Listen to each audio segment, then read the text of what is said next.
I knew they'd hate me. I knew the neighbors would whisper that I was the cruelest daughter in Vermont. But no one saw what I saw. No one heard the things my mother whispered at night. The conversations she had with someone only she could see. That night she sat in the middle of the living room, the lamp flickering over her hollow eyes. 3 teacups sat in front of her, one for her, one for him, and one for me. "He says you've changed," she murmured, staring at the empty chair. "He says you're not my daughter anymore." I didn't respond. I just watched the tea spill onto the floor drop by drop. I thought it was grief, loneliness, old age. Until I found the box of photographs hidden in the basement, the one she'd forbidden me to enter for 20 years. Old photos, yellowed with time, and one detail that made my heart stop. In the picture of my mother and him, taken in 1999, the man she called "your grandfather" was my father. The same man she'd told me had died decades ago. I remember signing the commitment papers while she looked at me for the last time. Her voice was calm, almost tender. "You'll regret this, because the truth isn't buried in the basement, Eliza. It's buried inside your memory." I grew up in a small wooden house on Pinecrest Hill, about 10 minutes outside town. People called it the house with the closed curtains, because day or night my mother kept them drawn tight, as if sunlight itself might expose something she didn't want the world to see. I didn't have a father. At least, that's what I was told to believe. Mom said he died in a car crash before I was old enough to remember. No photos, no stories, just a name on my birth certificate with the last name blacked out. My childhood was made of silence and the damp smell of pine. In the mornings, she worked at the corner grocery. At night, she locked herself in the small back room, the storage room she called it, scribbling for hours. Sometimes when I pressed my ear against the door, I'd hear her voice, not talking to herself but to someone. Soft, answering, laughing, pausing, like a conversation with a ghost. I used to wake up to the sound of her crying. Not loud sobs, but the kind that seems to come from deep inside, muffled so no one would know. When I asked what was wrong, she'd only say, "Nothing, honey, I just miss him." I believed her. Until I turned 9. That day, my class held a drawing contest called My Family. I drew her, me, and a man standing between us. When I showed it to her, she snatched it from my hands, tore it in half, and whispered hoarsely, "You must never draw him again, Eliza. Never say his name, ever." I asked why, but she didn't answer. Her fingers dug into my wrist until I felt her nails cut the skin. From that day on, she changed. She locked the storage room. She stopped eating dinner with me. Little by little, every photo in the house disappeared, even the one of me at my 8th birthday, wearing the blue dress she'd sewn. Once, I caught her in the backyard burning a stack of papers. I couldn't see what they were, just the flashes of envelopes, old letters, and something that looked like photographs. When I asked, she said, "Some things are better forgotten, Eliza. You'll understand when you're older." But I never did. Not even on my 14th birthday, when she left for work and I found the small key hidden behind the crucifix in the living room. I knew instantly what it opened. I slipped it into the door of the storage room. Inside, everything was too neat, too still. A desk, a single lamp, and one framed photograph on the wall. A black and white portrait of my mother and a man in military uniform, his hand resting on her shoulder. They looked at each other with an intensity I'd never seen on her face before. In the corner, faint handwriting read, "Burlington, 1999.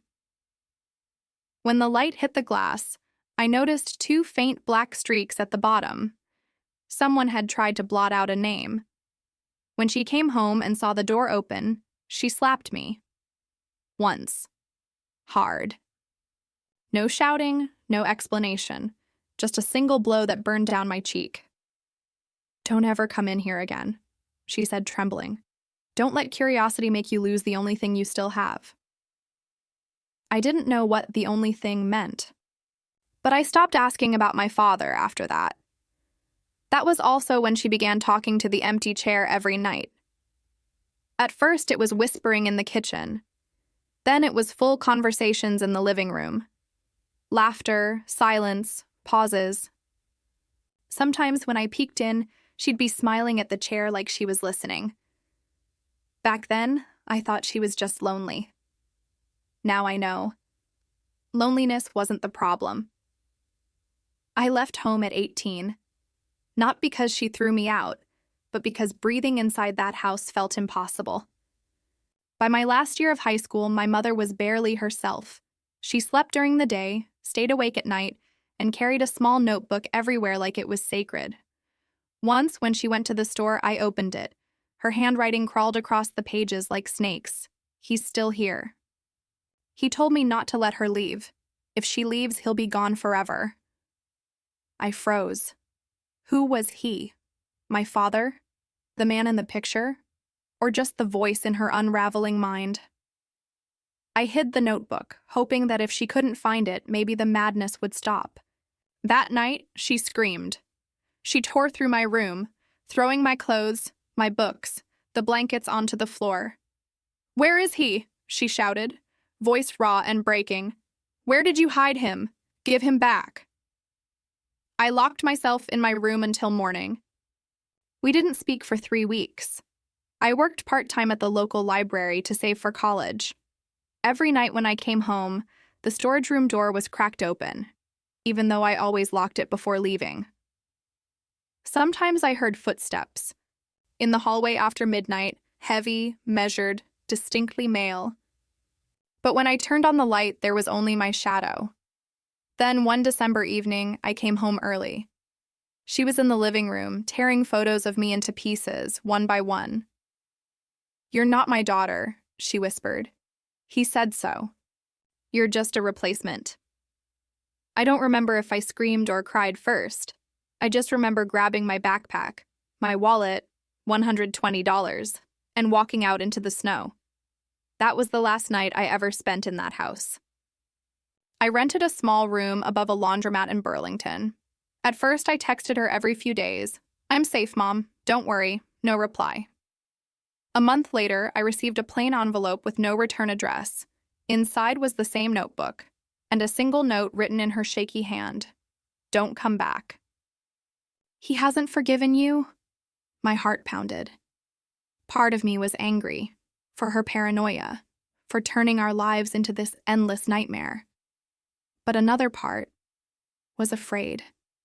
Afraid that when I heard footsteps outside my apartment at night, maybe someone really was there. 3 years passed like that.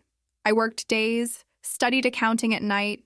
I never told anyone about her. I didn't date, didn't let people in.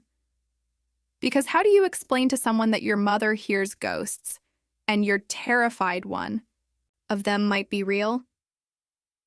Then one February morning, the police called.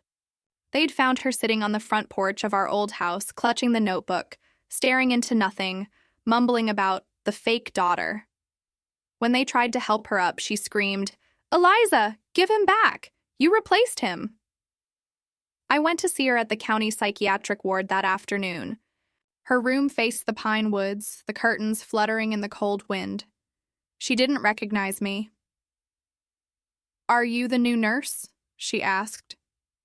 "No," I said softly. "I'm Eliza."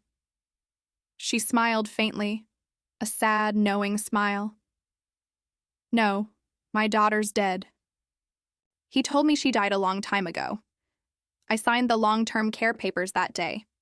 Not because I wanted to, but because the doctor said she needed protection from herself. When I left the ward, fog rolled down from the mountains, thick as smoke. On the waiting bench, someone had left her notebook. I opened to the last page. Beneath her slanted handwriting was another hand, firmer, more deliberate. "If you're reading this, know that I never left. She promised you'd never learn the truth. But maybe now, it's time. No signature. Just a single drop of black ink shaped like an eye staring up from the page. That night, as the wind howled against my window, I swore I heard a man's voice, deep, familiar, whispering my name. 7 years later, I went back to that house. Not because I wanted to, but because I had no choice. My mother was missing. The hospital said she'd left during the night shift. No ID, no money, no medication. They searched the nearby woods, the old roads, even the abandoned mill. Nothing. Except for one note they found on her bed, written in her shaking hand. "You'll understand when you see him." I wanted to believe it was nonsense. The same delusions she'd always had. But when the police told me they'd found tire tracks on the old Pinecrest Road, I knew where she'd gone. The house looked exactly the same. The same peeling blue paint. The same curtains drawn tight. The same air, thick, musty, frozen in time. I stepped inside. Dust covered everything except the small back room, the storage room. Its door was slightly open. Light glowed from inside. I took a breath and pushed it open. The desk was still there. And on it, her old notebook. Next to it, wrapped in newspaper, was a VHS tape labeled in red marker, Eliza, the last one. My throat tightened. I hadn't seen a VCR in years, but my father's old player was still in the basement. I plugged it in. Pressed play, static flickered. Then an image appeared. My mother, much younger, sitting at the same desk, her face pale and scared. Behind her, half hidden in the shadows, stood the man from the photograph. She spoke, voice trembling. "If anyone finds this tape, I need you to know the truth. I didn't kill him, but I couldn't let that man near her ever again." She looked up, tears filling her eyes. "Eliza isn't my biological daughter. She's his child. Mine. But not in the way people use that word. He said he'd leave if I kept the baby, but he never left. He stayed. I'm in this house, in the walls, in my head." The screen wavered. The picture shook as footsteps echoed behind the camera. A man's voice, low, angry, filled the room. "You can't keep her from me. Stay away from her." My mother screamed. "You don't own her." Then the camera crashed to the floor. A loud thud. A flash of darkness. The tape ended with the sound of wind howling through broken glass. I sat there frozen. If what she said was true, then my father, the man in the tape, was a monster. And if it wasn't true, if she'd imagined everything, why leave the tape at all? I wanted to believe it was madness. But as I turned to leave, the light flickered. And on the wall above the desk, scrawled in black charcoal, were 4 words: "You came back home." I ran outside, gasping. The woods felt too quiet. Then, faintly, beneath the wind, I heard it. A man's voice, deep and tired, calling my name. At my car, a folded letter waited under the wiper. The paper was old, the ink faded. "Eliza, if you're reading this, your mother is gone. She did what she thought would keep you safe. But the truth isn't in the tape, it's in your blood. I never hurt her. I never left. There was no signature. But the handwriting, it was his. The man in the photo, I brought the letter to the police. They said it was a hoax. The man, Jonathan Hale, had been declared dead over 20 years ago, a forest fire near Lake Champlain. No body was ever found, but the case was closed. I didn't believe them. So I went to see Mrs. Grace, our old neighbor. She lived alone now, her memory frayed but sharp enough to tremble when I said his name. "A fire?" she whispered. "No, honey. That's not what happened." She took my hand, eyes glistening. "That night, I saw smoke coming from your house. The police came at dawn and said lightning hit the shed. But after they left, your mother stayed. I watched her drag something heavy out back at me and she buried it. I could barely breathe. Did you tell anyone?" No one believed me. They said I was old, confused. But I know what I saw, Eliza. She buried someone. That evening, I drove back to Pinecrest. No electricity, just moonlight and the whisper of the trees. I carried a flashlight and a shovel. The backyard was uneven, the soil dry and cracked, except for one spot where the grass never grew. I started digging. One layer, then another, until my shovel struck metal, a rusted tin box, heavy, cold. Inside, wrapped in cloth, was a small voice recorder, the kind people used in the early 2000s. A note was taped to it. Listen, and decide who's truly insane. I pressed play. The tape hissed. Then my mother's voice came through, tired, cornered.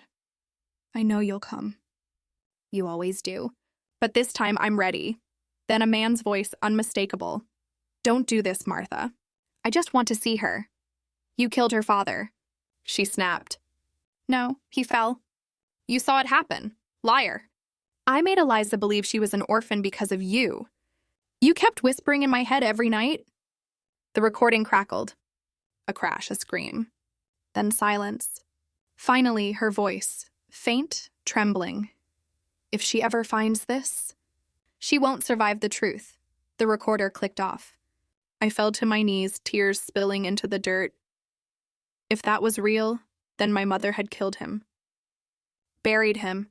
And for 2 decades she'd lived haunted by the ghost of her own crime. It wasn't madness. It was guilt. And I'd locked her away for it. A week later, police excavated the site. No bones, no remains. Only ashes and a few scraps of burned metal, all that was left of the recorder I'd played. They called it a delusional fabrication. They said I'd been emotionally compromised. But I know what I heard. I know what I felt that night in the woods when I heard my name in that low, broken voice. Before leaving the house for good, I heard it again. 3 knocks on the door. Soft, deliberate. The same rhythm as before. When I opened it, no one was there. Just her notebook on the porch. The last page read, "You heard it, didn't you? Forgive me. Forgive yourself. He's gone now, but you're still here. Live." I sat on the floor, crying until my breath shook. Maybe she hadn't been insane after all.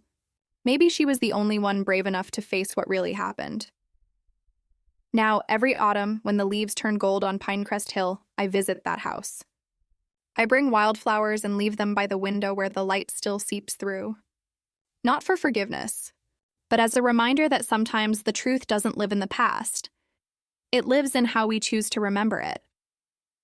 I don't know if I was a savior or a traitor. All I know is that if I hadn't signed those papers, she might have taken her own life. And if I hadn't come back, I'd have spent mine inside her silence. Now I finally understand what she meant the last time we spoke. You'll regret it. Eliza, the truth isn't buried in the basement, it's buried in your memory. She was right. The basement only held ashes. But in my memory, he's still there, standing in the doorway, smiling, fading into the morning light.